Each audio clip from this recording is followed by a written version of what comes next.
What is going on, people? We are Tottenham TV, back with another live stream for you guys, a post-match or post-game live stream from yesterday, being Doncaster 3-0 as Spurs sailed through to the Carabao Cup fourth round, where they will be facing the tough, daunting task of St James's Park and Newcastle away.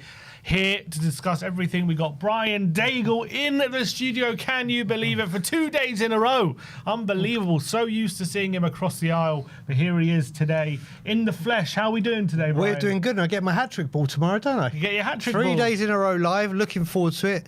Just delighted to be able to speak Spurs positively again, and looking forward to this one. What were you enjoying more, being in the studio or your fry-up before the Always been in the studio with you guys. Always the studio, always. But the fry-up was absolutely terrific. Big up. So we got a Tottenham update for you guys. We've got player ratings, we've got reacts, and we've also got our Premier League predictions, where we look ahead at the weekend's action. It's a big weekend of football as well. Could be very kind of defining weekend already, so early on in the season, I feel. But before we get into it, let's start off with a Tottenham update. And we're going to first talk about Pape Matar Sarr. Thomas Frank confirming that Pape Matar Sarr only missed out against Doncaster with a precaution. Obviously, he missed out on the weekend against Brighton as well. He was on the bench for that one, didn't get any minutes, and he wasn't involved in the squad at all against Doncaster yesterday. Obviously, putting a lot of Tottenham fans' fears on alert, saying, is he injured? Is there a problem there? He said he felt some tightness in his thigh. And he was left out with a precaution, and there's a good chance he will be available on the weekend. So that's really good news, that it's not anything serious, it's not a big injury, and it had a lot of fans worried yesterday because there was no need to rest him when he didn't play at all on the weekend, was there? So I think a lot of people saw him not being in the squad saying it can't be him resting Sarr, can it? Because he didn't play at all, so how can he be rested? But seems as though there is a little niggle, but it should be okay for Saturday. You know what? Fair play. It's so refreshing to know that we have some quality in depth now, and we're not rushing players back like we have done in previous years with so many players that if they've been rushed back or if they have a little twinge, they sometimes come on and play through it. It's a lovely situation to have now that there is quality and the manager trusts them. It's not such a huge drop-off. And we've spoken often about the midfield and how they've been improving, haven't they? So to have that concern and be able to say, Sarr, listen, you've been playing brilliant, we can't risk it. Just take a little bit of time out and come back stronger rather than aggravating it or damaging it. So it is very good news to hear. And Spurs have been fortunate enough to be able to say, listen, just step away. And it's crazy to think as well, all our midfield players are in such good form. Yeah. They're all playing well. If you're thinking about, like, it's a bit of a weird situation that we're in because you've got Paulinho, Bentancur, Sarr, Bergvall, and obviously Xavi just come in, all battling pretty much. If Xavi's seen as number 10, which obviously we think he is, they're all, and Gray as well, who came in yesterday and played brilliantly. So they're all battling for 3 spots in the team. Now, if you're going on form, who do you go with? Well, I mean, if you're just going on form, you don't really know who to choose on the weekend. Exactly, and you also got to remember in a couple of months, Kulusevski will be into that mix. So the options become even stronger for Thomas Frank. So it is a great position to be in, isn't it? To say, right, which 3 do actually start? I think Paulinho is obviously, when it comes to the 6, that's now down. But everyone else has actually done a very, very decent job. And maybe just keeping them fresh and rotating. Obviously, we want to see a solid 3 at some point. But it's a wonderful thing to be doing, to be able to rotate them heavily. And they're still chomping at the bit to play, and when they come on, they're doing the job. Yeah, but in previous seasons, it's like there are certain players, especially in the midfield where you feel like if they're fit, they play. Kulusevski's one of them. Like them, Kulusevski. There's been a few players, Maddison being one of them. Just like there's a few players who've been in the squad in that midfield where we've had a very clear first choice midfield, and if a certain player is fit, he has to be in the starting 11. At the moment, it's like Frank can now give himself the luxury of thinking a bit more tactically and thinking a bit more the right player for the right game. Because when you're saying, if you've got the mentality, I'm only picking players based on form and based on who deserves a spot, you wouldn't be able to call it right now because Bergvall is playing brilliantly. Yep. Sarr has almost been undroppable this season. Paolini has obviously been fantastic since coming in. Bentancur's had a really good start to the season. Gray just came in against Doncaster, had a really good game. Simmons, obviously a new signing, but he's come in against Brighton, was brilliant. And he obviously shows that creativity that we're lacking. So I'm looking at it like thinking, what is our best choice midfield? If I'm just picking, forget what our best choice, if I'm picking it, like let's say the weekend, Frank's going, okay, who deserves a spot? I don't know who deserves it. They all deserve it. That's the thing. They all deserve to be starting. So, like, it's a great problem to have, but it means as well he can kind of just pick what the best midfield is for that game rather than just going on form. Because sometimes we have weird discussions in the fan base sometimes where he'll pick a 11 or a team based on form, based on who deserves the spot, but sometimes that's not necessarily the best fit for those games. But right now, because in that midfield area everyone's playing so well, he can kind of just pick and choose at the moment anyway what's the best fit for what game, and that's a great thing to have. Yeah, I mean, also I'd like to think that I don't even think Thomas Frank knows what his best three is. I think it's still so early in his tenure that he's trying to work things out and see which one gives him. But like you said, he does think very tactically and about what the opponent can offer and how he can nullify their threat. For instance, I don't want to see Paolini and Bentancur together against Wolves because I think we could be a bit more offensive. So we'll wait and see. But if he does that, he does that. But like you said, having 5 midfielders currently going for 3 positions and all staking their claim, and if you see a midfield 3, you'd understand why that midfield 3 was picked on form. I can't remember when we've been in this position. Yeah, it's phenomenal. Next up, we're going to be talking about Matisse Tell, and Thomas Frank gave a public backing to Matisse Tell yesterday in his press conference. A lot of people, obviously, kind of digging into Tell after what was... look, let's be honest, yesterday was a big opportunity for him because Doncaster in the Carabao Cup, knowing that Tell obviously isn't in the Champions League squad, these are the games he kind of needs to really grab by the scruff of the neck. And everyone was kind of... A lot of people, anyway, were looking at this game saying, okay, he's getting an opportunity to start. He had 85 minutes yesterday. He's got to, get a goal. He's got to show a lot of improvement because people have been unimpressed with some of his performances in the Premier League. Obviously, we know he didn't score yesterday. He had 2 air shots as well, where he could have had a couple of really good moments. So he did come in for quite a bit of criticism yesterday in the fan show. Everyone who was asked, anyone who didn't impress, pretty much everyone said Tell, didn't they? But Frank says, I don't think he has had a bad ride. If I'm honest, he played striker against West Ham, which I think he did quite well. Worked very hard for him to arrive in the right areas, which I think he did today in terms of performance. That was a step up. Then we can look at the end product, to score a goal. But the performance to arrive in the box, I was very happy with. Just close with the first ball from Brennan, ready for the cutback. Second half, got in there on 2 other good occasions and had a nice shot. I think it was a step up in terms of performance. Now, do you think Frank saying these things, saying yesterday's performance was a step up, do you think he's just trying to show a public kind of support for Tell, who's obviously going through a bit of a tough time right now, having been left out of the Champions League squad? Maybe confidence is a bit low, and there is obviously a talented player in there, and it's obviously his job to get that out of him. So is he just trying to give him some public support, or do you actually think he has a case to say maybe yesterday it was a step up in terms of against West Ham? I don't remember him having too many moments where he was getting close to nearly scoring or anything. At least in this one he was getting in the right positions. I guess Frank was saying. So I looked at it, and as I said yesterday, I think some of the things he did without scoring, like his hold-up play, running out with the ball from defensive areas, being back for set pieces, I think he did that well. But the reason he is at Tottenham is to create and score goals. And those opportunities, it was a big opportunity for him last night, and he failed to take it. What Frank was saying about being in the positions, it's what Alan Shearer used to say, isn't it? Alan Shearer used to say, if you're in bad form, it's not about...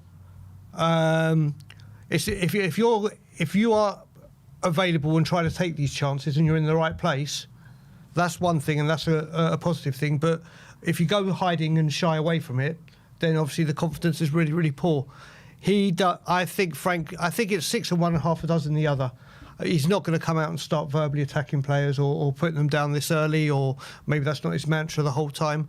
He does need to improve forward and get in the goals and assists. You mentioned the Champions League admission may have hit his confidence. Maybe that penalty miss against PSG as well has also had a knock-on effect. But I only went to one game last season, and it was with Ben, and I went to the Wolves game that we lost 4-2.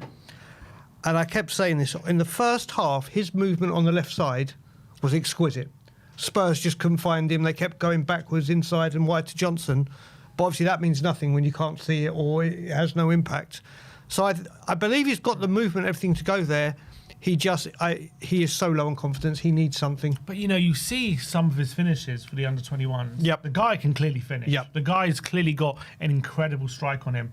So you don't have that kind of repertoire of finishes that we're seeing on international level. And obviously we've seen as well for Bayern Munich. If you see some of the goals he was scoring for them, outside of the box, curling it into the far corner, like beautiful shots, beautiful finishes. Him missing the ball is not yesterday, and that I think one of the callers said it. It's not a quality issue, because we know he's got the quality, because we've seen it. You don't have that level of finishing on you where you can just bend it with one touch from the edge of the area right into the corner with the keeper, getting nowhere near it. He hasn't done that just once. He's done that, I think, in the last 2 international breaks. He's done it 2 or 3 times, right? So clearly, he's got incredible finishing ability. Yep. But for Tottenham, we just haven't... First of all, I don't think we've seen him in those areas too much, which maybe is what Frank is talking about. And things just haven't gone right for him in front of goal, especially this season at the start. It must be hard for him as well, because he obviously decided, I think we signed him, July? I believe so, yeah. Or June, or quite quickly after the season ended. We made a decision, we're going to stump up that money for you, 30 million. He's a 20-year-old player who obviously wanted to leave Bayern to further his career, get game time, right? And he's decided to commit his long-term future to Tottenham. He then comes here, and within the first month of just signing committing your long-term future, right, you're left out of the Champions League squad. So however your mentality is as a young player, and however strong-willed you are, which I'm sure he is, there's got to be a little bit of you in the back of your mind doubting whether you made the right decision to come here, because you've come here because you've been told, look, we believe in you, you're a young player, you're leaving Bayern, a massive club, to come here because you want to play and show what you're capable of, right? Albeit last season he didn't, maybe, but for, there's a lot of reasons why maybe that happened. You then come here and commit your long-term future. Right at the start of it, you've just signed a 5-year deal, and they've just left you at the Champions League squad. So there's got to be a little bit of him thinking, shit, have I made the right decision? Because do they actually believe in me as much as they say they do? Because they've just left me out of the Champions League squad. So, that means my game time's already going to be limited before we even start. So I kind of feel for him. Obviously, I'm sure the club have reassured him, it's nothing to do with you, or, it's nothing to do with your quality, all this kind of stuff. So, look, at the end of the day, it's obviously down to him to knuckle down and prove Tottenham wrong and prove Frank wrong for leaving him out, and show Frank it was a mistake and all that kind of stuff.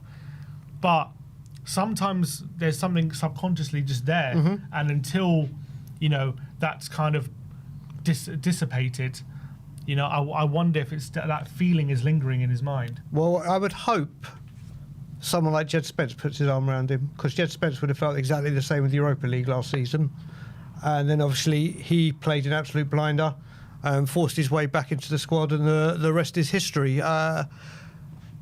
You would hope it would give him something. It would have hurt him immediately, but you'd hope he'd be like, right, I'll show you. And like you said, make a huge impact, or try to make as big of an impact as he could between now and January, when they can change the squad and submit new people. But he looks like he's a pure confidence player, doesn't he? Obviously, like you said, when he's in France, he feels more. He's with the people that he's played with. He's more exactly. And let's just hope, because like you, I do think there is something there in him. I do think there is something there, but it's finding the key position and getting him into those positions and playing, maybe off a Solanke. Maybe with a Solanke, when he's knocking balls down aerially, he can get on the end of them. We'll see something different, but he needs to improve, and hopefully that will happen at some point. I mean, people will think I'm crazy for saying it, but I really think out of all our left-wing options, I genuinely think he's got the most talent. I really do. And what I see him do, I know it's only under 21s, but what I see him do when it comes to those finishes he's capable of, I don't see even Johnson or Odegaard capable of that level of finishing consistently, like from difficult angles and the ability to just get shots off in difficult positions and get really good finishes. So we just need to bring that out of him. We need to facilitate that. And you know what? We had the perfect manager for it in Frank. If anyone knows how to get the best out of forwards, it's him. So it's just about getting that out of him. But right now, it's a bit of a struggle. And also, I don't think it's helping him playing up front. In right now, I actually think his long-term future might be there. But I think right now, at 20 years of age, where he is in his career, I don't see him as a striker like out-muscling other centre-backs and things like that. He's physically not there to, I think, be a Premier League striker. I think right now he's a winger, but I think maybe down the line, once, he's grows up a bit and is able to really battle with centre-backs and win duels and stuff, then I think he can become a striker. Well, the thing you got to look at, Sim, as well, is I think, and I don't know how you feel, in January, I see Tottenham going out and getting the left winger they wanted in the summer. Or whoever Frank's number one target is, so that makes it even harder for him. Yeah. So is his position more like what I thought it was going to be, more centrally off a striker? Or are we going to try and make him a left winger? Because if we sign that left winger in January, whoever it may be for Frank's number one then pick, probably have to go on loan then you're looking at, there's Odegaard, there's Johnson, there's Kulusevski, who he can go there. There's going to be a lot of competition for places come January. I'll be shocked if we need to sign a winger in January. You reckon? I reckon we will. It depends. Obviously, right, let's say the window opened tomorrow, there's clearly a hole on that left-hand side, and maybe we would be seriously interested. But come January's a long way away. A lot can change, What if Odegaard and Hotel start playing between now and January? Then we're not going to sign one, are we? You know what I mean? So nothing's guaranteed. It's a long way in football. 4-5 months. Maybe come then we found a solution, and maybe there's a good chance that happens. I would say. I think Spurs do go. I mean, I agree with what you say, that things could change and the players could start playing well in there. But I think we didn't get a left winger in because the one Frank wanted we couldn't get done in time or couldn't get it sorted because we left it too late. I think very early we go out and get a left winger in the window. As it stands now, that's what I think. Yeah, that's probably the plan at the moment. Next up, we're going to be talking about Sonny. And he has been talking to a publication out in Korea about his exit from Spurs.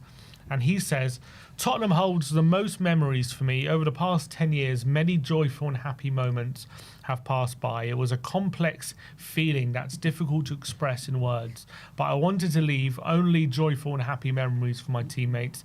I don't know if there ever will be a chance, but I personally hope to have the opportunity to say goodbye at the Tottenham Hotspur Stadium. And I think that's what everyone wants, isn't it?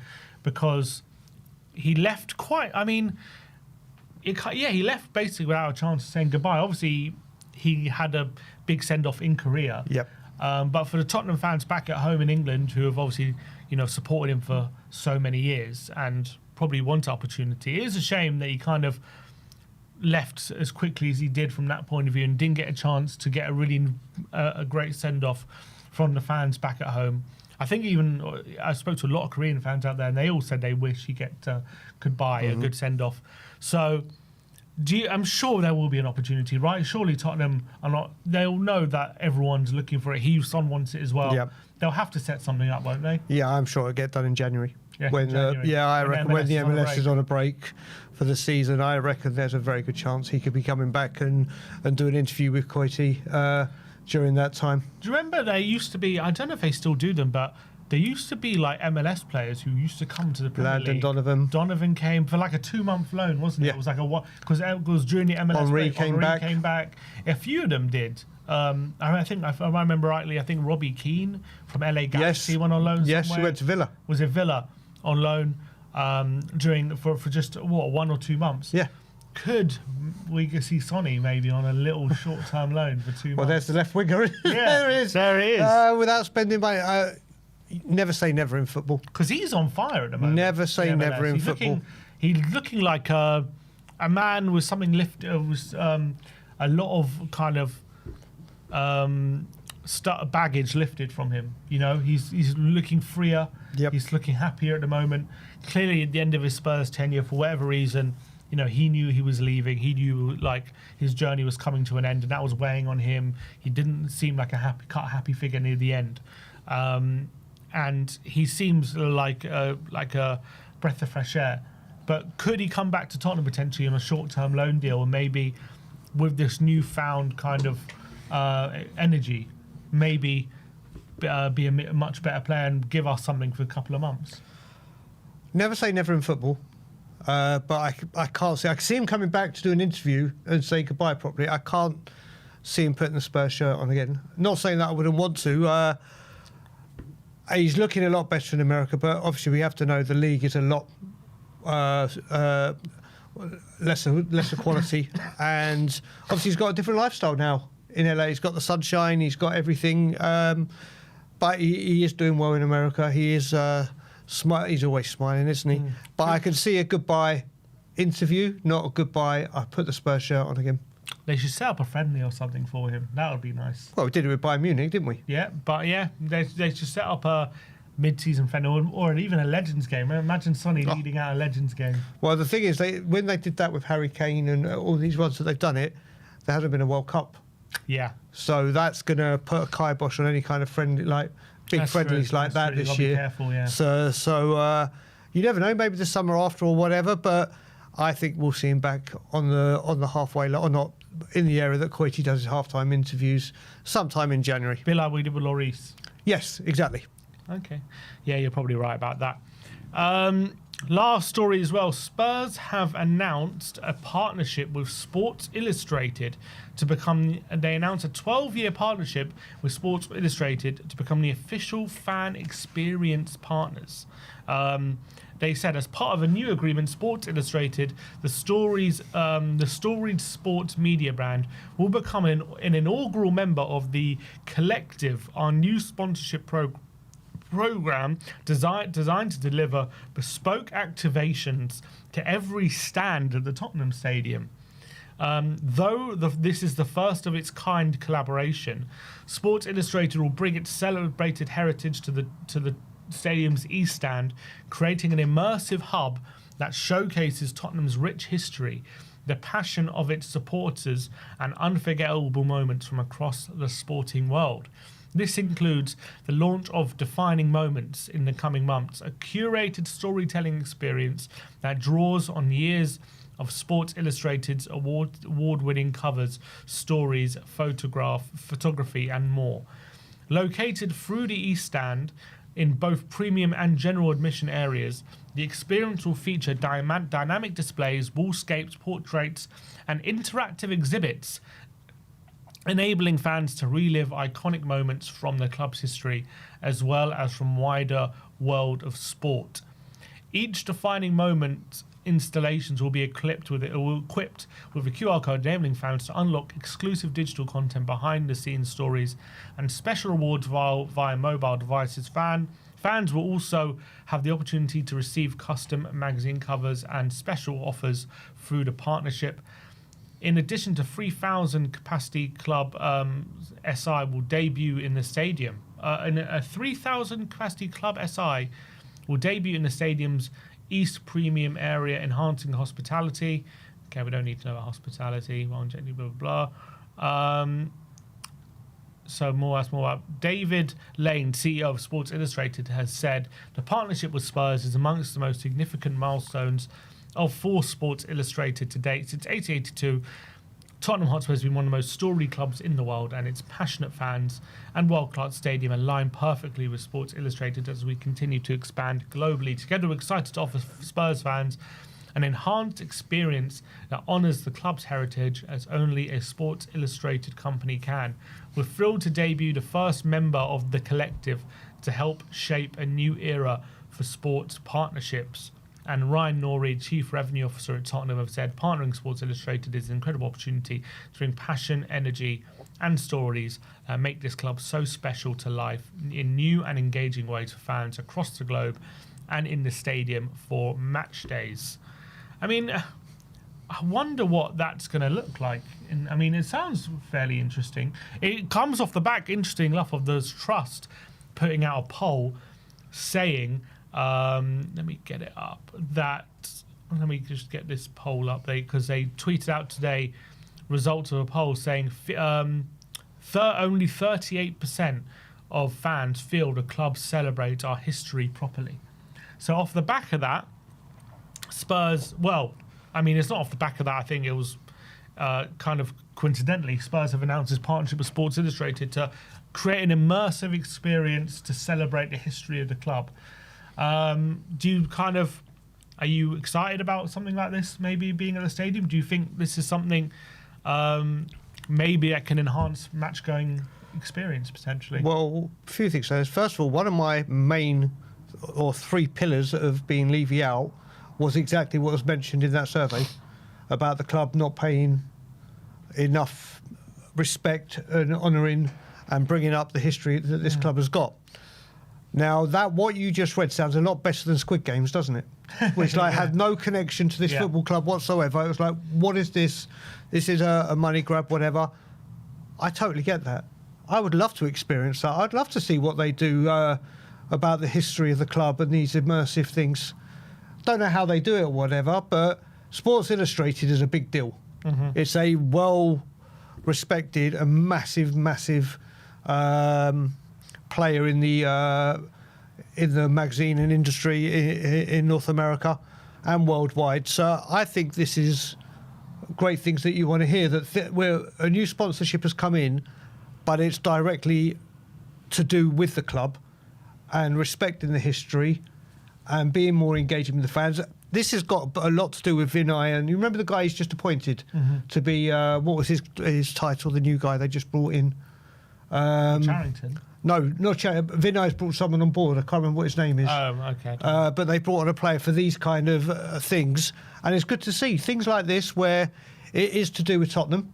Yes, it's more revenue coming in, which is always a good thing now. And what we need to see is that reflected on who we buy in the transfer market and how. Well, just to be clear, it's not a sponsorship; it's a partnership. Partnership. It's interesting, but it's good to see that one's come in, and it's heavily regarding the history of Tottenham Hotspur. I like the fact they're creating initiatives surrounding the history of the club and looking to look, because at the end of the day, when new fans come in, it's. Sometimes when you go to games, you see things like on the wall and whatever. And I know at the moment you go to the stand when I'm sitting in the south, and there's all the match day programs and stuff plastered over all, and that's cool. But as a young kid, sometimes you see an old goal and you learn about the history about. You see Gaz's old free kick. You see it, and then you ask your dad, "Oh, what goal was that?" And he'll tell you, "Oh, that was in '91, a very famous goal." Things like that. So I really hope, they're bringing kind of our history and old experiences and all this kind of stuff, and they bring them to life, and it gets younger fans engaged in it. Maybe has an opportunity for older fans to relive those experiences somehow. I don't know. I don't exactly know what they're planning, but I agree with you. This isn't Spurs teaming up with Netflix to launch a Squid Games thing. It's Spurs teaming up with Sports Illustrated to display our history and have an immersive experience. And obviously. This is all for money, of course, but as long as it's surrounding Tottenham and it's bringing our history to light and that being Tottenham being at the forefront, you can only be happy and excited about that part of it, and that's going to be very interesting. Look, I wonder what it's going to look like. They've announced a 12-year partnership. So this is not a very short. This is a short-term thing. This is the thing they've clearly been planning for a while, and they've clearly got big ideas about what they want, and I think. There is so much you can do. I feel Tottenham very much like Levy. They're very much stuck still in we've said it before in early 2000s. There's so much technology within the experience of match days which you can enhance in this day and age, which we don't do, which we neglect. I think there's so much Spurs can be doing. To enhance the history of the club and enhance the match-going experience. and I think this is a really good step towards it, I hope. It is, and again, well done. So I've commented recently, since the arrival of Vinay, Spurs' media work and fan engagement is night and day to what it used to be. I am loving the Spurs Weekly videos that come out on YouTube and on Spurs' website that are going really into With the Ben club. Haynes Yeah. And like when they saw with the, what's his name? Frank's analyst, I can't remember his name, but they've done it's been like it's a real insight to what goes on behind the scenes and interviews with players. They have upped their game big time, social media. They have upped their game big time, fan engagement, as we saw with the Europa League success with the flag, THFC flags, return of the shelf, and Spurs song sheet being used and utilised. And now they're doing something like this where, like I said, the match day going fans, and there are a lot of young families that go with kids that would not have seen certain moments. And hopefully they can show, as we were discussing yesterday, why the FA Cup is so important to me. Because we have a very, very, very rich history as a football club. And I think a lot of people, especially the modern day fan that's a lot younger and wouldn't have witnessed it or heard about it, will learn a lot more about this football club and see why we love it so dearly. All right, well, that is your Tottenham update. Let me know in the comment section below anything we discussed today and your thoughts on all the stories we have brought to you. But that is your Tottenham update. Let's move on now. We've got player ratings for yesterday's 3-0 win against Doncaster in what turned out to be quite a comfortable victory, although it didn't come without some scares. But at the end of the day, it was a pretty comfortable victory as we went through to the fourth round. First up, we got Anthony Kinski. Me and Ryan both give him a 7. Obviously, he had that one save, which stands out. Brilliant save from a volley from Bailey from Doncaster, tipping it onto the post. That was actually a phenomenal save. You've got to give him a lot of credit. Apart from that, I mean, it wasn't really too much to talk about from his point of view. No, like I said, he made that wonderful save, and it was such a great save, mainly as well because he had nothing to do all game. So to be alert and ready to get that, it was a very good save to push onto the post. Like we were saying yesterday, the thing that ever concerns me with Kinski is his distribution. So it's always a calming influence with that. And he didn't have much to do, but the one time he was really needed, he pulled off a stunning save. Yeah, absolutely. And that, obviously made up for a lot. For how quiet he was. And that one moment he stood up. Next up, we have Pedro Porro. We both gave him 8s. I think just a really solid defensive display. Albeit, there were some crosses that came in. Obviously, the cross that led to the Kinski save was off from that side. But apart from that, I mean, going forward, he's always got that quality. He's such a good long-range passer as well. You just can't give him space because he can pick anyone out. A lot of his passes finding Gray in behind in making those late runs. I think pretty solid display. And I thought mostly defensively was good. Yeah, no, remember it was his first game as captain. And captain, yeah. So he captained the side. He had some lovely passes in the danger area. Just lovely weighted to release people. His timing of sliding tackles is superb. He has become such a good reader of the game for defensive tackles, and his passing was great. I think he led the team well, and then he did that audacious backheel in the penalty area as well, which was just sublime. He did get booked for diving. Oh yeah, that's the one negative on it, because can't stand that from our players or any other player. But first time as skipper, and this is a player that we keep saying needs a rest. And he just soldiers on, doesn't he? Yeah, absolutely. He just keeps performing. When are we going to give Paul a rest? That is the question.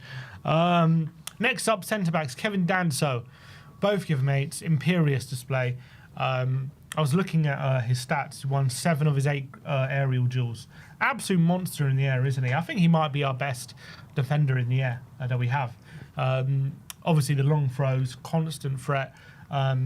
It's an interesting tactical setup, having a centre-back in a back two go over either side and picking those long throws, because if you get counted on, all of a sudden you can be open. So Frank has a lot of belief in how dangerous his long throws can be.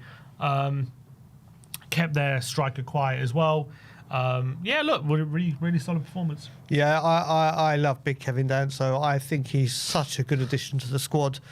And I wish he got more minutes, in honesty, but I know you can't break Romero and Van der Ven, but I think he's that good that he could step in with one of them if need be and have no concerns whatsoever. He just loves tackling. I think you're right. Aerially, defensively, he is a machine. He is unstoppable. He is such a tower of strength.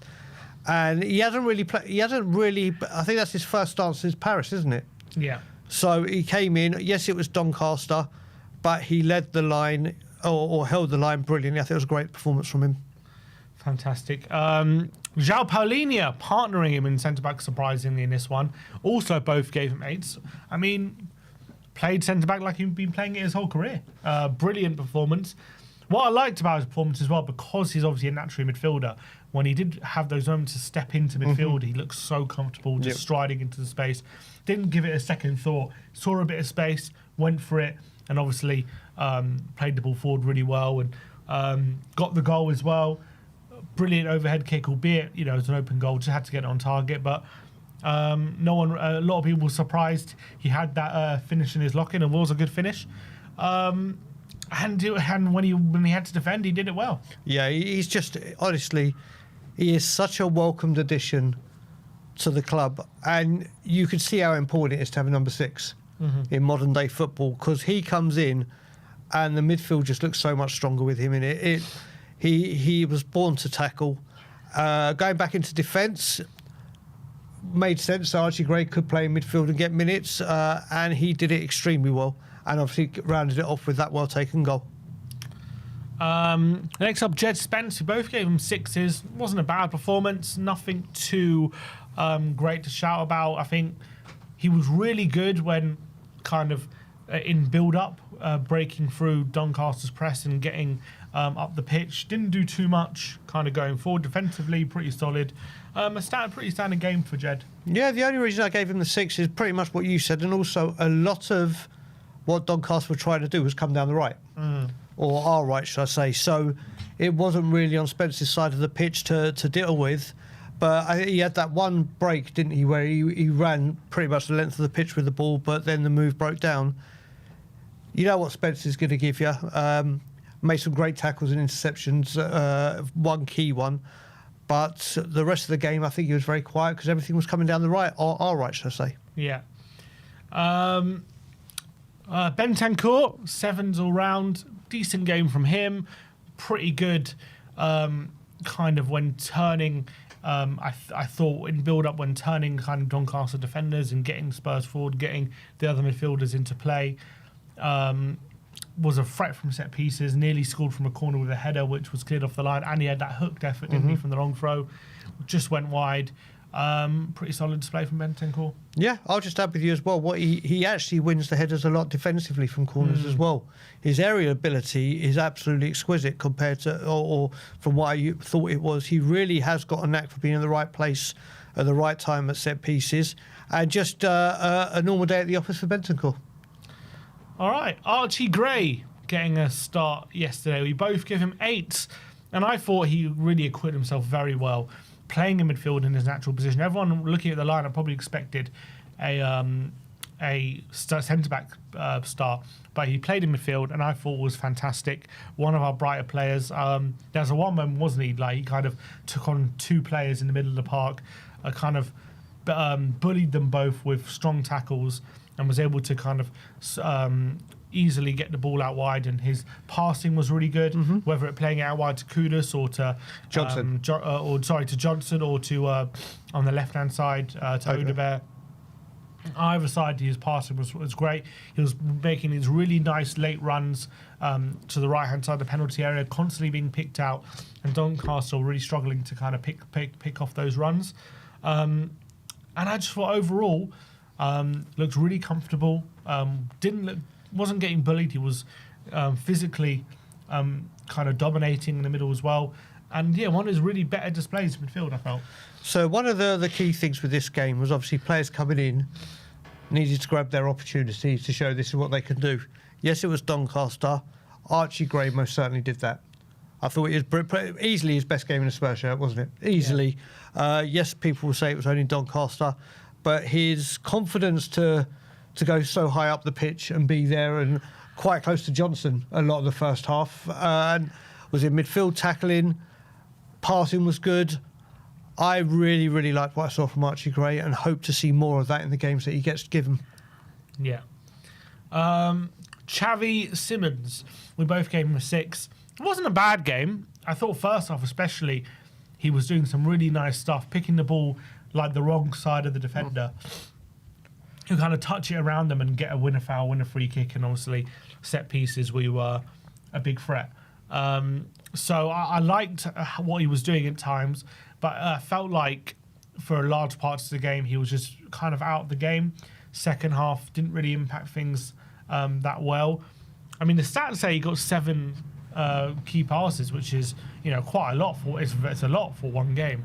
But I don't think they were proper chances. A lot of them were, he laid a shot off a Porro on the edge of the area, didn't he? Which he had a shot save, those kind of things. So I don't remember too many clear-cut opportunities he created. And I think his passing was good. He's looking creative. He showed again what he can do in that position. Just a shame maybe he didn't really get any goals or assists, which against Doncaster you kind of expect. Yeah, well, he started off really, really brightly. He's come to the Premier League, and obviously he's going to have to get used to the speed of it, the demand of it, the physicality of it. And he's done that in the Premier League games that he's done. Doncaster obviously going to be physical. He got hacked down quite a few times. Some of the stuff he did in the first half, you could see coming deep, he felt comfortable enough to come deep and start play from deep. But I think in the second half, he just went missing. But I think that's him just getting to grips with the regularity of games, how demanding they are. And Simons will be backfiring on all cylinders probably Sunday when it's Premier League opposition. But I think he's still easing his way into Tottenham Hotspur and England. Brennan Johnson, a 7s all round. Yeah, look, good performance from Brennan, I felt. Was a threat pretty much most of the game down the right-hand side. Whenever he got the ball, I felt like when he got the ball in transition, he was doing really nice things when he got space. Yeah, he was really linking up quite well with Archie, I thought, at times, doing 1-2s, getting in behind, pulling passes back. To be fair, if it wasn't for some poor finishing from Tell, could have ended up with the game with 2 assists as well. Got his goal right at the end. Really lovely dink over the keeper. Really nice finish. He's capable of those finishes. I thought looked a lot more comfortable on the right-hand side than he usually does on the left. Oh, yeah, he 100%. You could see when he's been on the left this season, he's literally contributed those 2 goals, hasn't he? That's it. Obviously, he's a keen. He'll create space and run, but when he gets the ball on the left, he just looks a shadow of himself. On the right, you can see he looks more comfortable. His crossing has actually got better. His crossing has actually improved. He put in the cutbacks he can do, but the crosses like Vattel's first air shot, the one where the goalkeeper just lifted it over for the. So his crossing has improved, and he looks a lot more comfortable on the right. But obviously, when it comes to scoring goals, he's got the knack for it, hasn't he? And he took the goal well yesterday. Yeah, a lot more involved in the kind of general play as well. Matisse Tell. Both game of 5. Unfortunately, look, it wasn't a good game. I'm a big fan of Tell. I'm a big believer in him, but reality is he didn't have a good game yesterday. I thought there was some moments. It wasn't all bad. Like he had a really nice moment where he picked up the ball at the edge of the box, took a strong strike at goal, and the keeper had to parry it. A couple of nice moments in a hold-up play where he was able to keep the ball away from defenders and bring some of our other midfielders into play. I think that he's just going to be remembered in this game, though, for those 2 air shots, which obviously, getting into those areas was good, but unfortunately, you've just got to be burying those chances, or at least the first one. Obviously, defender distracts him, but if he just keeps his concentration, keeps his eye on the ball, probably gets a goal there. Second one, I mean, the problem for him is that one, no one's really near him. He just air shots it. He just gets it all wrong. Brennan does really well to get to the byline, cuts it back for him, and he just completely mishit it. And at that point, you're like, oh God, what more can go wrong for him? I felt so bad for him. I felt like that kind of affected him as well, because he went off to the left-hand side for like 20 minutes, the last 20 minutes, and he was struggling even there, struggling to take people on. look, he just needs a boost of confidence. I'm sure he gets his goal, and once Frank can get him playing well, you're going to see the true quality of him. But right now, look, at the end of the day, right now he is struggling. Yeah, but like we said, I mean, that first of all, that cut back to Johnson, from Johnson to him was prime Aaron Lennon to Jermaine Defoe, wasn't it? That was the trademark. Obviously, with better results with Aaron Lennon and Jermaine Defoe. As I said when we're doing the bit about him, when Frank's comments, I think the stuff away from goal scoring or creating, he actually did quite well. But his job is to create and score goals, and he is lacking in confidence. As you said, that second chance was a lot easier to finish, or at least make contact with, than the first one with no defender. The guy needs confidence. Hopefully he'll get there, but yeah, you can't give more than a 5. And last was starting 11, Wilson, Odebear, both gave him 7s. Yeah, pretty decent game. Obviously got the assist for the own goal. Was very direct in this one. Every time he got the ball, really looking to take on his man and looking to force him into difficult spots. I thought they struggled to deal with him. His link-up play as well. What I like about Odebear, compared to Johnson on the left, is in general play, he can take the ball, and link up with people and do little 1-2s, find little passes in behind. Whereas I feel like Brennan is just so much more wasteful than Odebear. So he brings that to the table. He just needs to be a bit more effective when he gets those opportunities in the final third, a bit more decisive, go for that shot if he needs to, take his man on. I think he was a bit decisive in this one where he was getting the ball and like, I'm going to drive at you, and that's good. Just want to see more of that in the Premier League. But yeah, pretty decent. Yeah, I think exactly what you said, and I hope, like we said, hopefully this was used in an audition and to give players confidence that need it, that they can put it into the Premier League. And I think Odebear took that chance. Like you said, when he gets the ball, he's just running at people and feeling very confident in himself. Was dangerous from a few crosses on the left. Second half, not so much involved. But out of the front three, I think he looked most dangerous. Yeah, I think so. All right, substitutions. Bergvall would both give a 7. Good cameo. Came on, solidified that midfield, and obviously got a really nice assist for Brennan's goal. Really nice through ball, and sealed the game. I thought he came on and did pretty well. Yeah, he did do well. He could have got a goal, got an assist. He's going from strength to strength. And I've just realised you and I have given the same rating for every single player. Oh, yeah. Every single player. Bloody hell. Telepathic. Damn right. Richarlison, yeah, both gave him a 5. Didn't really impact the game, did he, when he came on? Just ran around a bit, but yeah, not much to his performance. The only thing I can remember him doing is when he went down straight away when he got a little bit of a touch. Yeah. That is the only thing I can actually remember him doing. I don't think he did anything else. Yeah, I can't remember too much he did. And last but not least, Luca Williams-Barnett made his debut. Both gave him 6. Thought he looked bright. Obviously, there were a couple of occasions he was kind of just shoved off the ball. But he was involved in a move which led to a goal which was unfortunately ruled out for offside. But that was like a good piece of play from him. And had a few nice touches and a few bright moments. Yeah, he came on, he looked bright. Could have had the pre-assist for the goal that was just allowed for offside. Great to see him. Number 900 legacy. And nice to see that Frank had some confidence in him to give him some game time. Maybe he could have brought him on earlier, who knows. But he looked eager to get the ball and impress, didn't he? And he did a few things well. And Thomas Frank, both give him 8s. Managed the game well, was able to... he was able to kind of rest players he needed to rest. Romero, Van der Ven, and so on. Kudus. I thought he did... he rested those players. Look, it wasn't like a scintillating performance. It was good enough to win the game. Got another clean sheet. Managed the game well. Made the right subs at the right times. And got the job done. So managed the situation pretty well. Yeah, look, if you look at it, rotated key players that were needed. Gave auditions to players and minutes for players that needed it. Another clean sheet. 3 goals scored. Some good football played. On to the next round. Life under Thomas Frank has been very good so far, and long may it continue. The results keep coming in. All right.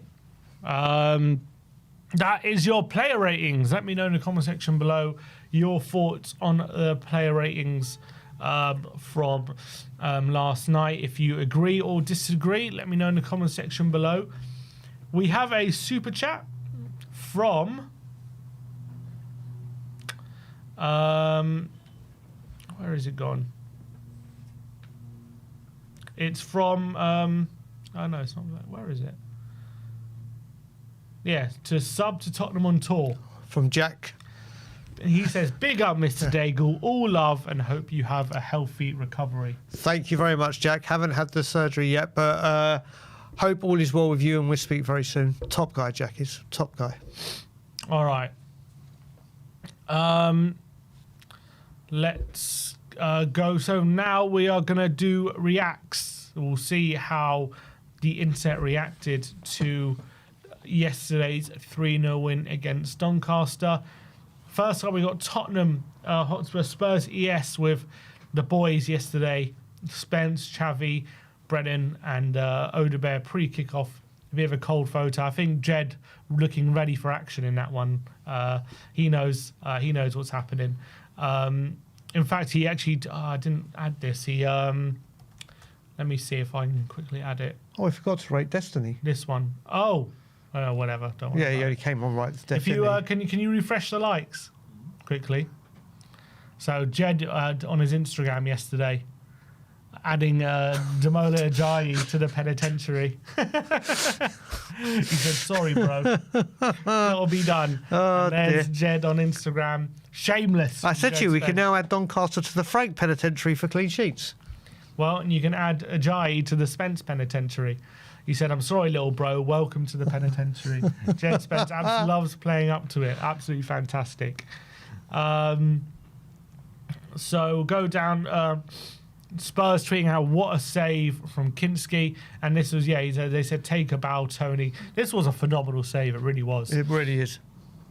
It's a brilliant effort, but the fingertips off the post, it's phenomenal stuff. Really, really great. And that really just made sure Spurs kept that clean sheet and also made sure things didn't get too uncomfortable as well Correct. during the game. It was a really big moment, actually. Big chances missed tweeted out, "What a miss from Tell in the game." Yeah, this was a big moment for Tell near the beginning of the game as well, which really could have changed things. It could have set the tone for him if he would have made this good ball there from Brennan. I think Tell, if you look at it, is probably expecting the defender to get a touch. He misses it, and then unfortunately he just air kicks it. It's such a shame, but because if he gets any contact, it's probably a goal. Without doubt. But that was obviously a big chance missed. Pro Tottenham tweeted, "There are no questions around the positive impacts Thomas Frank has had on this club since coming in. We are third in the table, have a Champions League win under our belt, albeit it's Doncaster. We are through to the fourth round of the Carabao, beat and kept a clean sheet at Guardiola's Man City with a 2-0 win, and took PSG right to the wire in the Super Cup in a game that we should have won. There is a genuine sense of positivity and collectiveness around Tottenham at the moment. There is no infighting, no moaning about the style of football, no question marks around what's being done in training. And let's not forget, we have 3 key players out in Maddison, Decky and Solanke too. And still, we are performing at a high level with just 1 loss so far this season. The level of calm he's brought to his club after the last few years of chaotic, unpredictable football each week has to be commended. That Frank aura is radiating. We 100% have the right man in charge." Funnily enough, I've got no complaints with that. Yours truly, Brian Daigle. That is absolutely your burner spot on. account? No, I don't have one. But that is he's spot on. He is spot on. There is a massive difference about the feeling around the club. There is a massive difference in the style. There's just huge changes, and when he came, people were worried that he got off to a slow start. All his other jobs, well. If this is a slow start, then I can't wait till we get going. He's been a breath of fresh air. And like I've said, and I'll keep saying it, Spurs they've struck platinum with him. They haven't struck gold, they've struck platinum with Thomas Frank. Yeah, absolutely. And I think he makes a good point as well. We've still got Decky to come back hopefully this season. Solanke's going to come back very soon. I think he can make a big impact as well, Solanke. Yep. There's so much to be excited about, I think, with this team. So yeah, that's really, I think it's true. Rising Stars tweeted out Xavi Simons' stats against Doncaster. Most chances created, 7. Most fouls, 1, 3. Most accurate passes, 97%. 3 out of 5 ground duels won, 100% long ball successful. And 2 passes into the final third. Without him, Tottenham's creativity declined significantly. And I think that's true, even though he didn't have his best game yesterday, I think when he goes off, or when he's not on the pitch, I think creatively, it's not the same. Do you know what? You look at that, were we harsh with the 6? Yeah, maybe. Seriously, were we harsh? Obviously, when you think about Simons, you're expecting the flair, the flicks, the through balls, the taking on the players. That is a pretty solid performance. I'd like to change it to a 7. All right, we're changing it to a 7, guys. Tom Barkley says fair play to Doncaster on a weeknight, super support, and they travelled well, didn't they? Doncaster, look how many fans they brought to Spurs on a weekday. Where is Doncaster? Where was near Yorkshire? I believe it's Yorkshire. Long trip home then for them. Yeah, and you got to say it looked like a massive Where's Wally convention with the fans. look at it. It's like they all came together. But no, I tell you what, and we said it during the watch long. Not only was Doncaster's support incredible, I actually think Doncaster gave a really good account of themselves. Yeah, they did. I think they played some really nice football and needs to be commended for coming to Spurs and still playing their game. Yeah, they didn't just sit back, did they? No, teams have come into the Premier League and tried that, and they've been found out and absolutely annihilated. Fair play to Doncaster. They played some decent stuff, and I wish them well in the season. Bin Affleck says there is only one draw worse than this, and that would be Liverpool away. This is reacting to Newcastle away. Would you say that's true? Anfield away, Stamford Bridge away would have been a bad one. Would you rather go to Stamford Bridge or to Newcastle? Newcastle. You'd rather go to Newcastle. Well, if you're putting in the logistics of travel and everything, then Chelsea. But if we're gonna win this or compete seriously, what better statement than going and knocking out the champions? 100%. Yeah, I think, but I always also feel like Newcastle away is such a bogey ground for us. It's become one. The travel, recently there was a time where we had the best record up there, you know that. But recently it's obviously become a bogey ground. We can't win there. Also, the travel time midweek, given we've got Chelsea on the weekend. I think I would rather go to Stamford Bridge under the circumstances. If you're looking at logistically for the fans, obviously this is the nightmare. And also the players, because we've got Chelsea on the weekend. I'd much rather be staying in London and not having this long trip home. Maybe they'll fly. They'll probably fly, to be fair. Yeah. Yeah, I don't know. I just got a feeling we got more chance of winning at Stamford Bridge than Newcastle. I mean, the one thing I will say, that Frank's record at Stamford Bridge is superb. He's got a good record. Absolutely superb. So maybe there is a case for that. Maybe there is a case to say Stamford Bridge over St James's Park.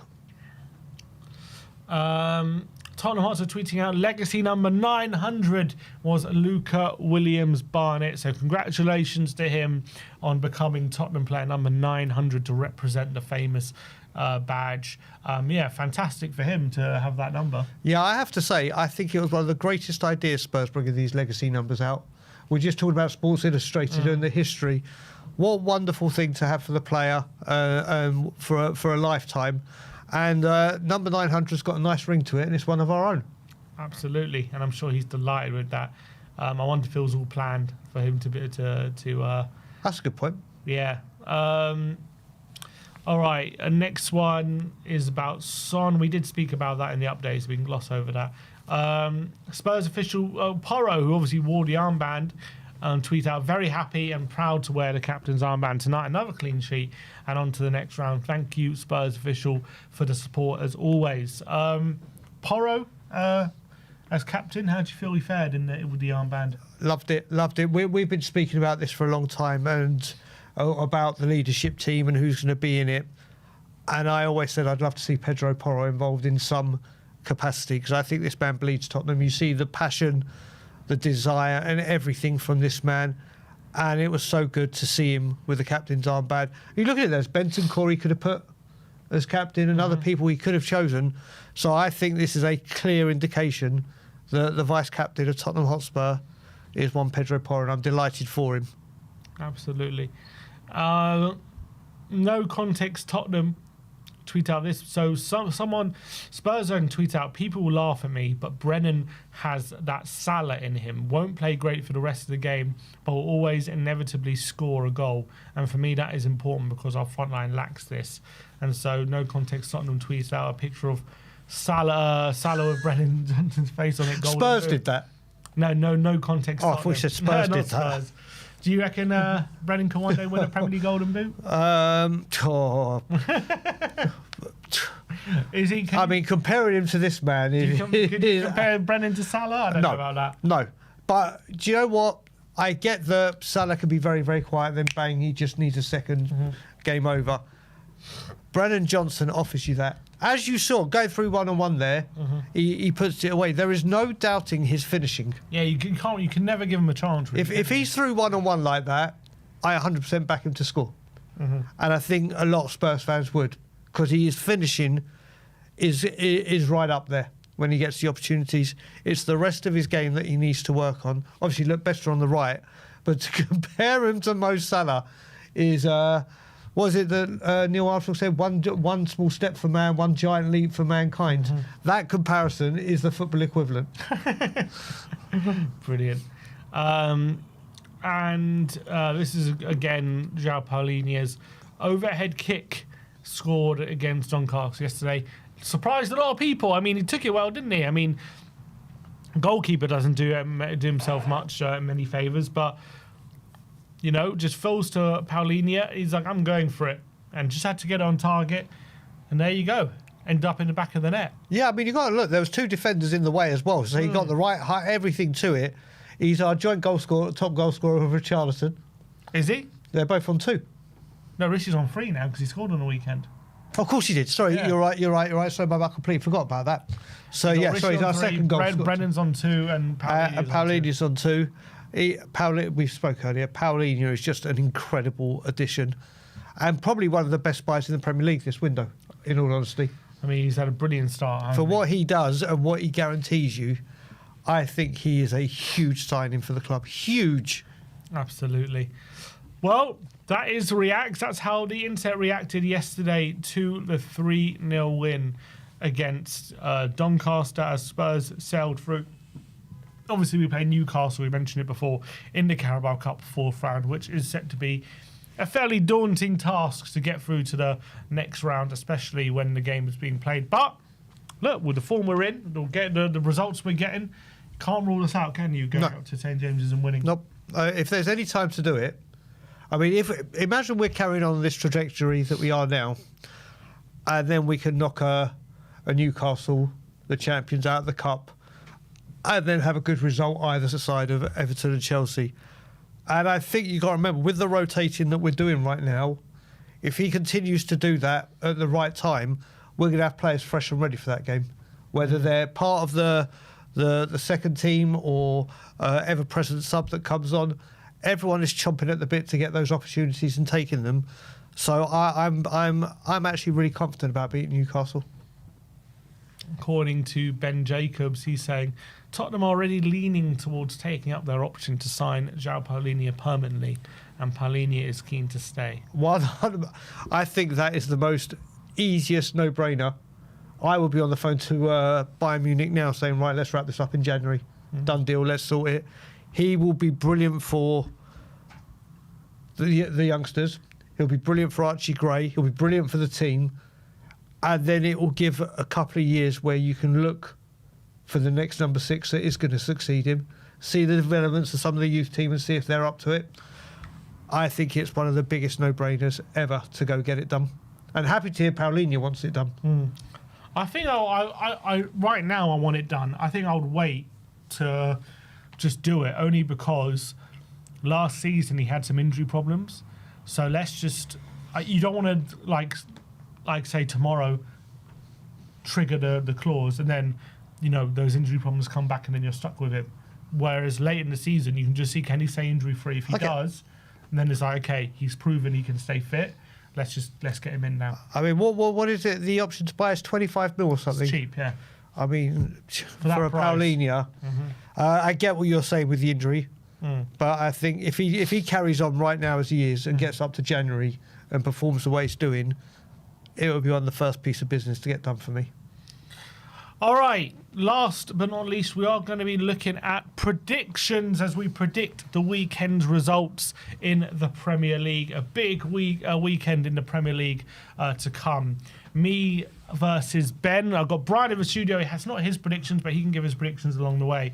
But it's me versus Ben in Predict the Prem. At the moment, it's 41 to Ben, 36 to me. The scoring works, if you're new around here, it's 5 points for a completely correct scoreline, 1 point for a correct result. And the star man, once you pick that man, you cannot pick them again for the rest of the season. 5 points for a goal, 2 points for assist. We start off at Brentford as they play Man United in the early kickoff on Saturday.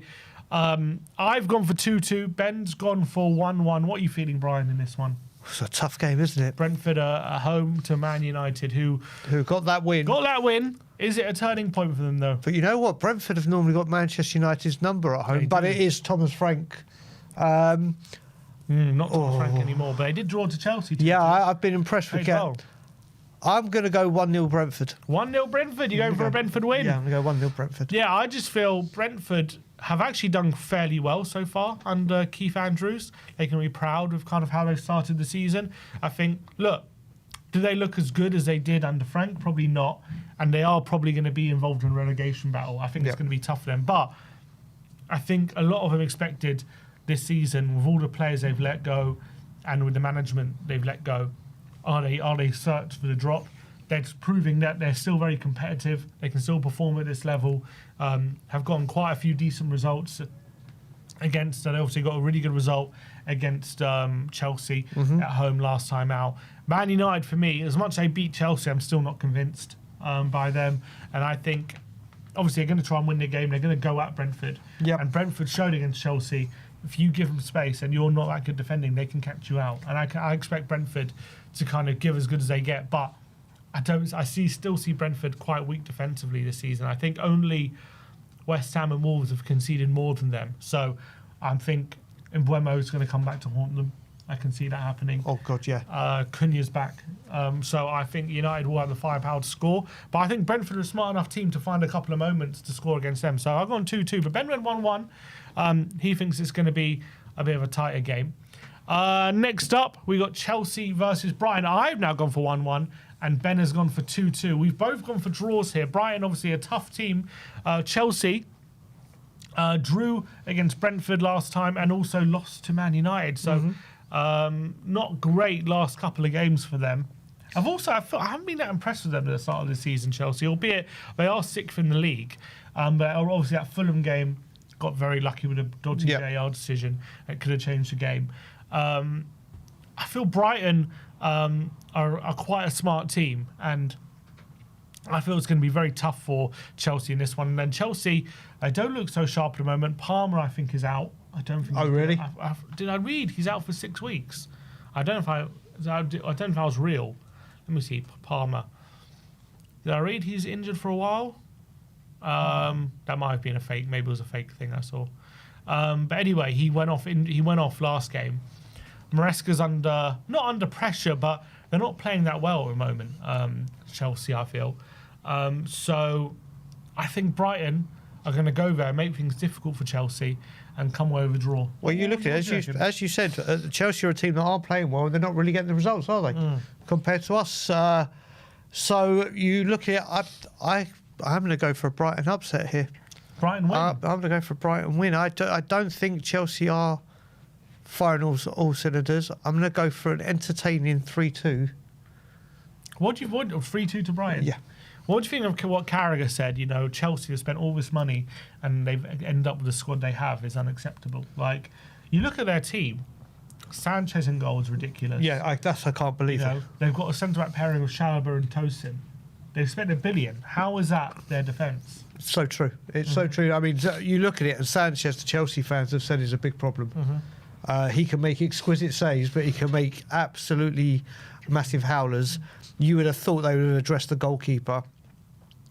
And especially the centre-back areas. You think about the great Chelsea teams we've grown up with. They have had solid centre-backs. Obviously, John Terry being at the heartbeat of most of them. For them to have that pairing isn't exactly the strongest that says we spent £1 billion, does it? No. Yeah, I think for me, I look at Chelsea's squad and I just, I don't think it's like... I think they've got a lot of talent, don't get me wrong, but, they've got Champions League last season. You expect them to kick on. And they're just signing lots of younger players, no one with that real experience. And the problem what I think I have with Chelsea's model is they don't really give young players time, but they only sign young players, and young players need time. Mm-hmm. So it's like they expect every young player to be Cole Palmer and just to be amazing instantly. Yep. And if you're not, you're out the door. But that's no way to...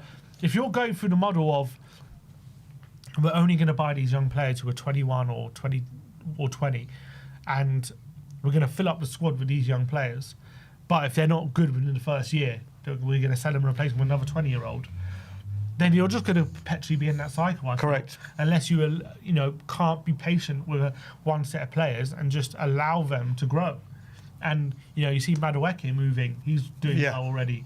Like, they're shipping out a lot of players who they could have used. Yeah, I mean, unfortunately, or fortunately for us Spurs fans, that's what Chelsea do now. They just throw money at everything, don't they?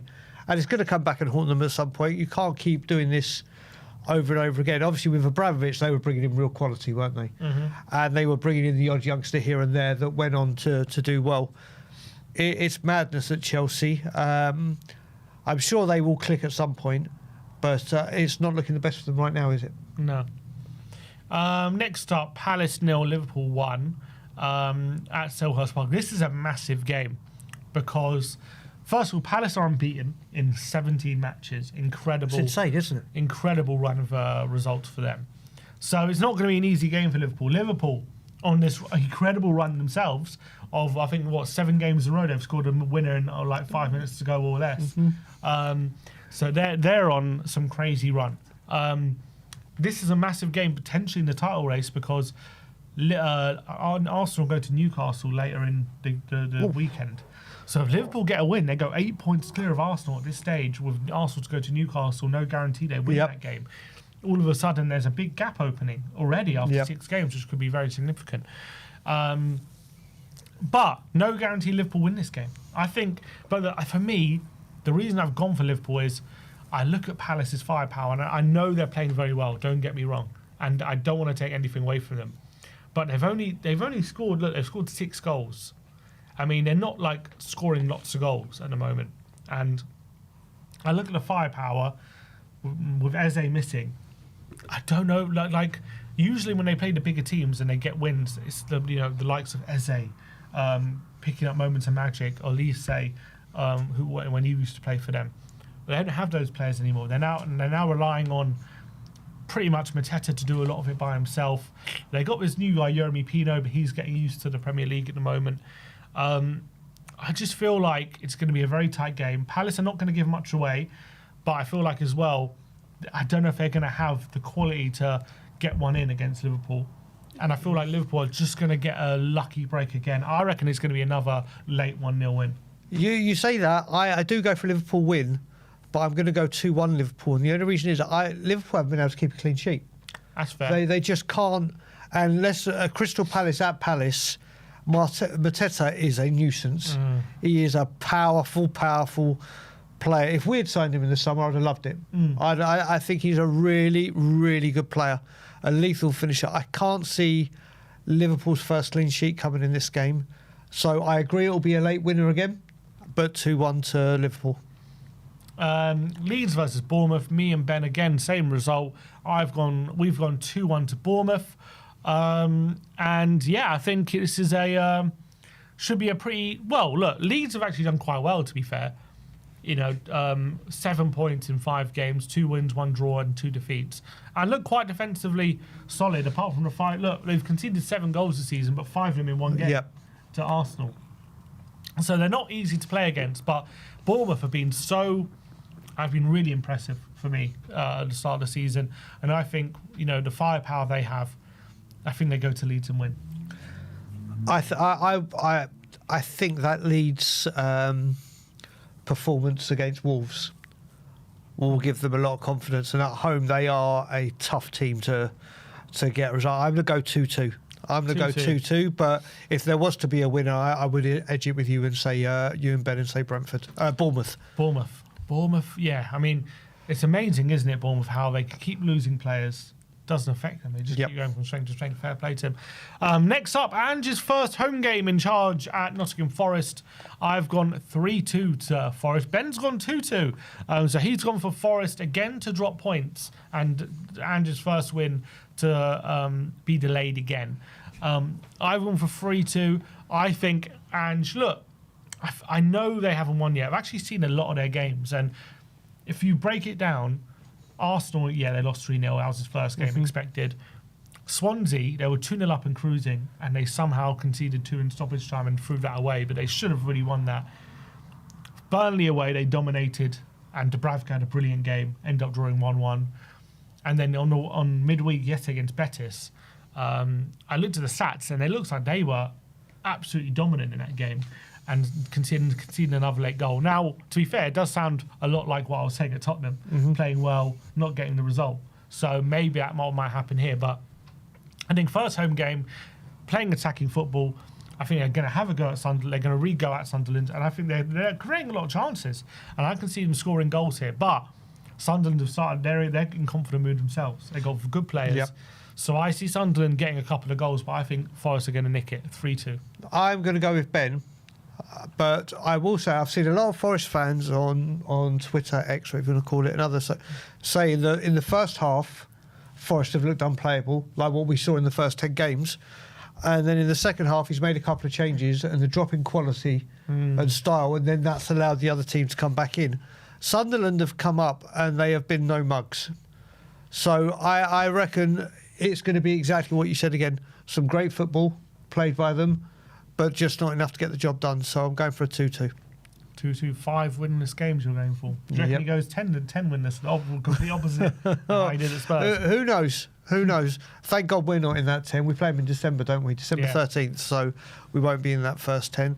But he'll get a win sooner or later. I just don't think it'll be this weekend.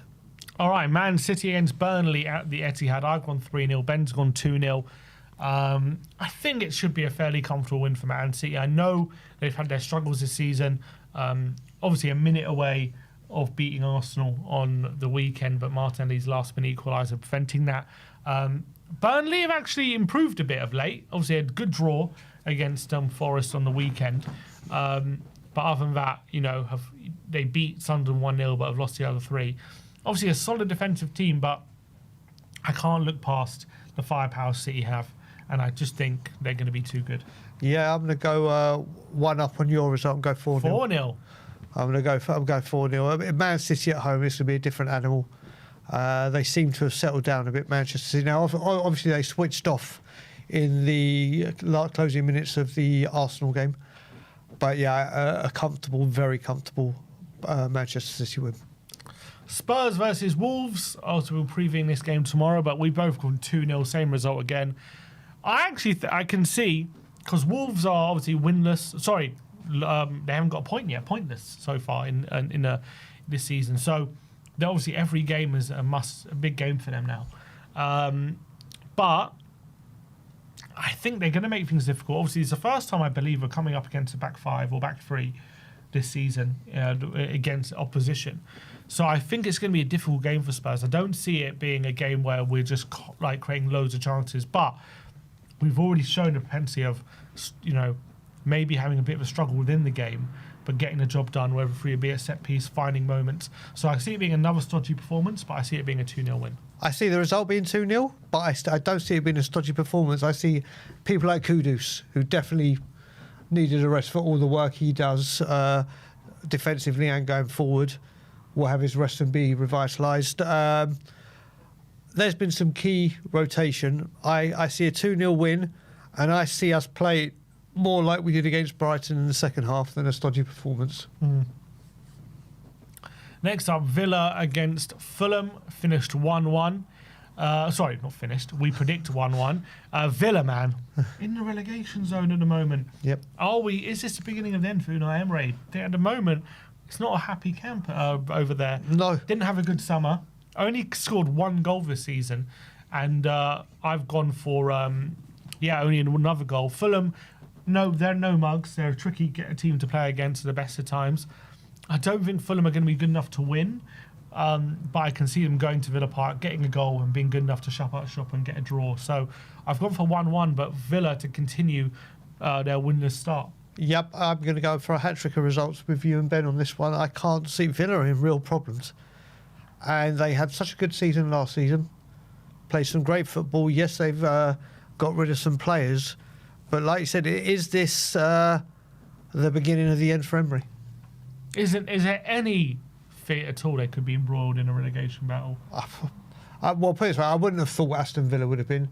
But last season, I wouldn't have said we would have been or getting close to that zone, sir. But they're currently 18th. Yeah, it's too early to say, but I can't see them being in that relegation struggle for much longer or in that position for much longer. You know, statistically as well, Villa had the easiest start of the season out of anyone. Oh, really? Yeah, if you're looking at in terms of league position from last season and stuff and who they played in the first 5 games. Wow. So that is, and they didn't score. They only scored 1 goal and they didn't win any games. I mean, that's the biggest thing for me. They went 4 games without scoring a single goal. And also, there's a big thing, like, they were 1-0 up against 10 men last week against Sunderland and still couldn't hang on. It's insane, and isn't still it? Drew. So, like, things that Unai Emery usually is good brilliant at, managing games, and they're just not doing it at the moment. Yeah, Fulham have been decent so far. Only lost 1 game, so they're not going to be easy to beat for Villa. So I've gone 1-1. Agreed. St James's Park here. Newcastle play Arsenal at St James's Park in a big game. I've gone 1-1. Ben's gone 0-0 here. Now, if we are right, that means the gap will be 7 points after 6 games. For you, how significant is a points gap that large, even after 6 games, if it is that? I don't think it's so early to say, but I don't think a team's been like that in recent history, have they? Where teams like ran away straight away and put a 6-point lead ahead. Last season was fairly similar, wasn't it? I think Liverpool. I can't remember. They opened up an 8-point gap like quite early. Was it this on. early? Not this early, but it was fairly early. Yeah, I mean, with all the money that Liverpool spent, it'll be exactly what Liverpool fans want to see. I'm actually. Do you know what? Arsenal haven't done well there recently either. Mm-hmm. Remember when they had to win there when we got Champions League with Conte? Yeah. To take it to the last day of the season. I want to say Newcastle win. But no, do you know what? I'm going to go same result, but I'm going to go 1 goal up, 2-2. 2-2. You think it's going to be high scoring? It could be that. This game actually has some spice to it normally. So after 11 games, Liverpool are 9 points clear. So now after 5, I mean, it could be 8 if Arsenal obviously loses this game. Yep. For me, it's hard to claw that back, even if it's early on. You're giving your title rival an 8-point pretty much head start, which would be incredible, to be honest. So Arsenal, it's a massive game for them, I think. Yeah, massive game. They need to win this game if they're really going to lay down serious title credentials. I know Liverpool are not playing that well, but they're winning. They're winning, and it stands to reason they will probably start playing well at some point. Arsenal, on the other hand, they can't keep dropping points. No, they cannot. They cannot. Well, they can for us. I hope they can do. for us. There's a long way that continue, but you're right. In the scheme of the Premier League, they can't let Liverpool get too far ahead of them. Yeah, it's going to be a massive game in the kind of shape-up of the Premier League. And look, St James's Park, Arsenal don't have a good recent record there. They've lost, I think, their last couple of games there. Although no Isaac, but I don't know, I just got a feeling Newcastle are going to have a bit too much for them on the weekend. Or are you thinking of changing now? No, I think a bit too much for them to not win. I mean, Okay. 1-1. I think 1-1. I think Arsenal, they're a strong team, but it's going to be very interesting how they approach it, because they've gotten a lot of criticism for going for 3 defensive mids. Yep. But I kind of feel like in this game they might have to, but will he bow to the pressure of the talk on the media, and then not do that, and then get bullied? You know what I mean? Because that midfield three of Guimaraes, Joe Linton, and Tonali is one of the best in the league. Yep. So you're going to need to match that, I feel. And I actually think if you're one of the games you need to maybe match that intensity is this game. So it's going to be interesting, the dynamics of how he goes for it. It's always an exciting game to watch, isn't it, as a neutral? And I look forward to watching it. And last game of the weekend, Everton against West Ham at the new Everton Stadium. We've both gone for 2-0. I feel Everton are playing well at the moment. They're looking good under David Moyes. He's got them playing well. West Ham, just they're at shambles. Apparently, rumours at the moment that Potter could well be on his way out of the door. They're already apparently eyeing up replacements. Apparently, Nuno Espirito Santo lined up. I could think this could be one of his final games, to be honest. I don't see them going to Everton and getting anything, so I've gone 2-0. I'm completely with you in bed on this. I actually think Everton have been playing really, really well and playing some good football. And I think at the new stadium, with things looking good at Everton at the moment, I could see nothing but Everton win, and I would say by that scoreline. All right, and the star men, I've gone Richarlison, Spurs at home to Wolves. I've gone Rishi, he's going to start. We don't have another striker, do we? And I'm going to back him. Solanke? Well, I don't think he's going to be fit for the weekend. He might be, but I think Rishi's going to start. Yeah. And I'm going to back him to continue his goal-scoring form this season. Ben's going for Ilman Ndiaye. He's a top player. He's done very well so far this season, been getting goals and at home to West Ham on Monday night. So that's Ben's pick for Everton.